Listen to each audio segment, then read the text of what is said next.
Hey everybody, we're doing some Pythagorean theorem questions.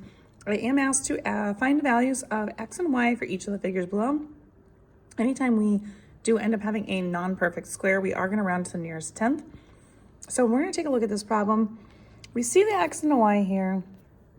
I don't have enough information to do anything with either of them right now as they are. However, I do know that this piece and this piece are equal to each other because there is a line indicating congruent pieces. That means that this and this is the same because of this little line that they match up with. So that being said, I can use this right triangle right here to figure out what this piece is. Once I find this piece, I then know it's the same piece as this one, and then I can do more work with it. So we're going to start off by figuring out this triangle right here. We do have the two legs. We are missing the hypotenuse. So we're going to set this up as 7 squared plus 11 squared, and we're going to set it equal to our hypotenuse squared, which is c. 7 squared is 49. 11 times 11 is 121. And then we will have that. And then we're just going to go ahead and we're going to add the 49 plus the 121. And we're going to get 170, which is not a perfect square. So we're going to end up having to estimate, or not estimate, but use a rounded number. So when I square root, we're going to get an approximation here. On our calculator, we're just going to hit the second button and this button. If you have this calculator right here, that's how you do the square root. And we're just going to do 170. So we're just going to type 170 here. It equals, and we get an answer of 13-ish. Again, rounding to the nearest tenth, that would be just 0 anyway. So we're going to have 13. And this is all in inches.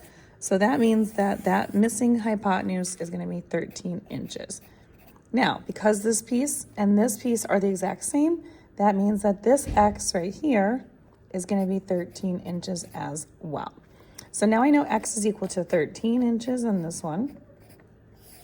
And then now I can use that x, add it to the 7, and make that piece with this 11 as the other leg, and I can find this hypotenuse.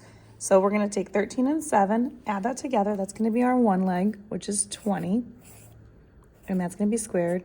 We're going to use that 11 again because it's 11 squared. That's the smallest leg. And it's going to equal our hypotenuse in the big triangle, which is our y squared. Again, you can call it y, c, whatever you'd like. 11 squared, 11 times 11, which is 121. 20 squared is going to be 20 times 20, which is 400. Equaling y squared. And then we're just going to go ahead and add those together. That's going to give me 521 is equal to y squared. And then we want to do that square root at the end, which will cancel that y out. And what's going to give me an approximation again. So we're going to do the square root of 521. And when we do that, we get 22.8. The 2 is not going to move that 8 up. So it will be approximately 22.8 for that piece, and that's going to be in inches. And that would be how I find both of these in this problem. If you want more questions like this, find them on my YouTube, Instagram, and TikTok at U1Algebra. All these are going to be located in the Pythagorean theorem portion of my playlist.